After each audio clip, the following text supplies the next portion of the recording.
Welcome to the Run Radio podcast. I'm Trina Wilcox. My guest today, Kilaya Pilon. Welcome. Hi, nice to be here. Thank you for being here, taking time out of your schedule. You have been working on your writing and you've got a personal way to express that and personal history with that. So can you talk about how you've come to get the knowledge for your writing? Well, most of my writing, aside from my fantasy books, my poetry focuses more on mental health, such as things like self-harm, addiction, and stuff like that. And it comes from a lived experience. I actually have a poetry book coming out in the next couple months, that's focused on specifically self-harm and suicide. Wow, those are pretty deep subjects. Yes. Um, why do you think that's important to share? I think it's important for everyone to have some sort of understanding. It's like understanding cancer. It's just part of society, it's part of life, and it's something we have to accept. When did you first realize, at what age did you realize you were struggling? And when did you realize, hey, this isn't just me making stuff up, this is a mental condition that I've got to deal with? I first started seeing counselors and doctors when I was about 14, but I noticed something was wrong around 12 years old. Okay. And what was that like, if you don't mind sharing? It was isolating and terrifying. um I didn't really know up from down, and I just kind of I when I first started reaching out for help, I didn't really get help.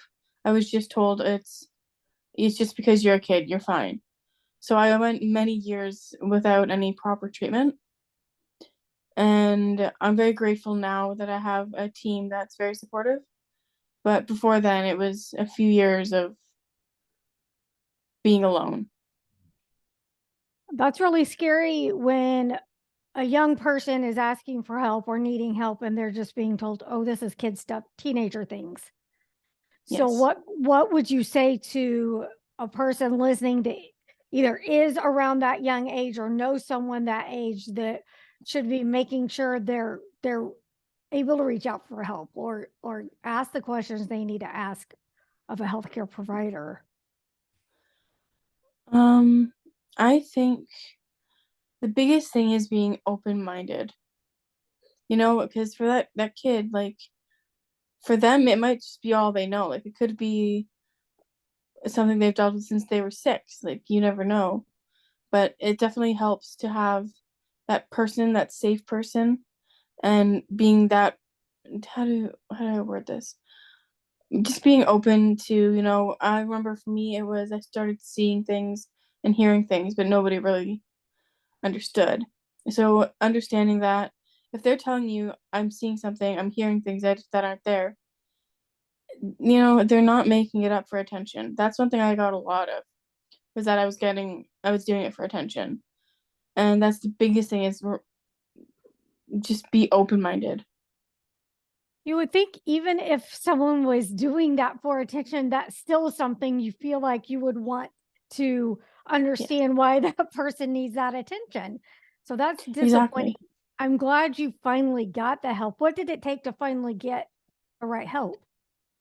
I it took about 10 years of various therapies, and then my previous therapist had was working with and my doctor, and they had an idea of like my symptoms were not matching what they knew. So I took this specialized test called the Multidimensional Inventory of Dissociation, which is a 220 question test. It takes about an hour and a half, and it helps you figure out, like, for me, it diagnosed me with dissociative identity disorder and removed the diagnosis of borderline, but also added like depression and anxiety and stuff like that. So when did you decide to turn that experience into writing? I would say I was pretty young. My first poetry book was 2019. I don't remember how old I was when I released it, but I wrote that poetry book for 2 years, thinking I actually wrote most of it in psychiatric wards. Um, and I just felt it was something that people need to know about.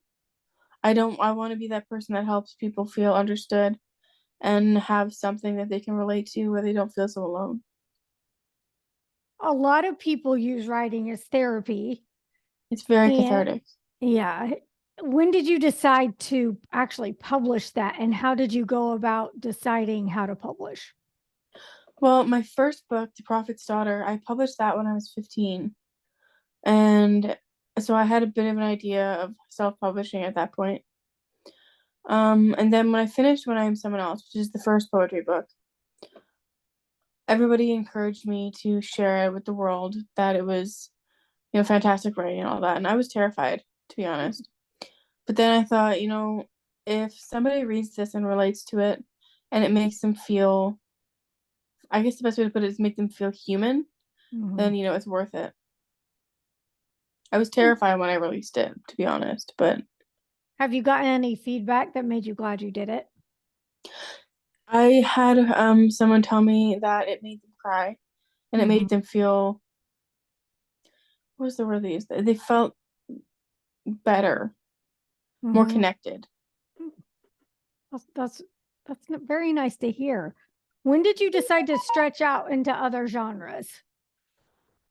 So I first started with a post-apocalyptic when I was 15, and then the poetry book was 2019, and then I released another poetry book called Scarlet Clock.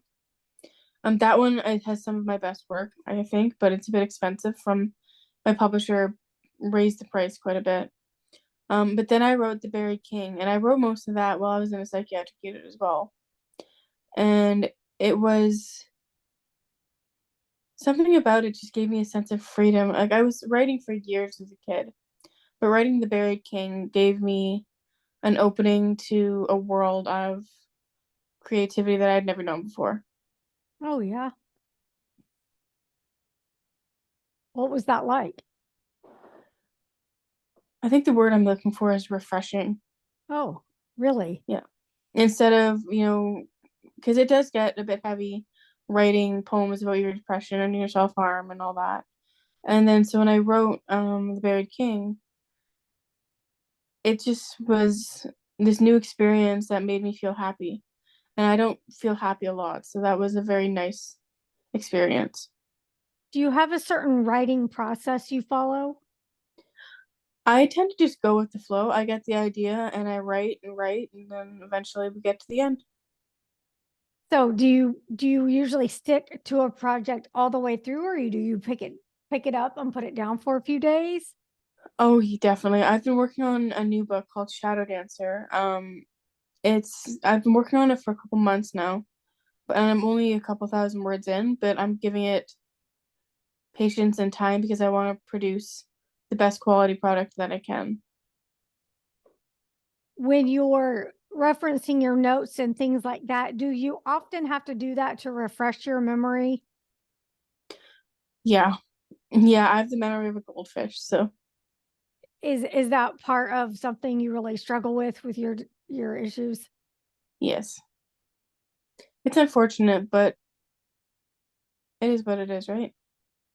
Are there certain techniques that you have to kind of try to train yourself to remember or work with some of these things that are minor obstacles or maybe major? I just kind of go with the flow. Yeah. If I don't remember something, I don't remember something. Maybe I'll remember it eventually. It's, you know, A lot of people we talk to who are writers or even musicians, they also have another side hustle that they do. Do you have any other things that you do, projects you work on? I do digital art. I use Oh, okay. Procreate on an iPad, Okay. and I do impressionism. Oh, very neat. So, have you ever, I mean, do you do illustrations to go along with your stories ever? I did recently illustrate a kid's book, but I haven't figured out if I want to publish it yet or if keep it as a private thing Mm-hmm. Why is that? because I'm not sure it's quite long enough, quite good enough. I think it needs more before I can accept that it's going to be a positive influence on the children. Are you usually pretty hard on yourself when it comes to your writing and your work? Yeah, Do you have beta readers or a small group of people that you trust to read your work and give you valid feedback? I do. I have a few friends that, like when I was working through my poetry book recently, I had a friend that I would send a poem to get her advice and see like, hey, does this sound good to you before I send it off to my publisher. I have friends who like are constantly asking me like, are you almost done this book yet? Can I read it yet? And I'm like, it's not quite there. Yeah. So, what book do you have most recently released, and what is next? So the most recent release was The Buried King that came out in October of 2022. Okay. And it's just an amazing work of art for me. And like not to say it like it's amazing. I just think it's You're you know proud what I of it. mean. Yeah, that's what I'm That's looking for. okay. Yeah, that's great. Great. And the next book is the follow-up. It's the sequel to The Buried King. It's called Shadow Dancer, and I'm having a lot of fun with it, but I'm stuck at a part where I'm not sure where to go from there. Yeah. Maybe let it breathe a little bit and then see what Yeah. happens. Yeah. What else would you like to share to people that, maybe they're going through the walking world and trying to put a book together, or just people who are trying to get a grasp on their own mental health? And I do have another book coming out. It's called Hidden Faces. Uh-huh. And it's specifically about my time in a psychiatric unit when I was 17. And one of the lines in it says, recovery is a treacherous battle, but you don't have to do it alone. And so it's very important to have a group of people or supporters around you, wouldn't you say? Yes. When I was younger, I isolated myself really bad, and that did not benefit my mental health. It's hard. Being in friendships and stuff like that when you're, super down or even super manic, it can be difficult. But you don't wanna do it alone because it's just so much harder that way. Yeah. Well, I'm glad that you are sharing your gifts and you are getting the help that you need. And I'm looking forward to where the future takes you. Come back when you have another release and tell people where they can go to get your books now. Right now, all my books are available on Amazon. And they just need to search your And name. yep, just search my name, or The Buried King, or When I'm Someone Else. It'll pop up, and there it is. All right. Thank you so much, Kilayla. Kilayla. I think Thank that's you a for very cool. having Is me. there a story behind that name? I was born super premature, so when my mom went to name me, she was still kind of loopy. Ah!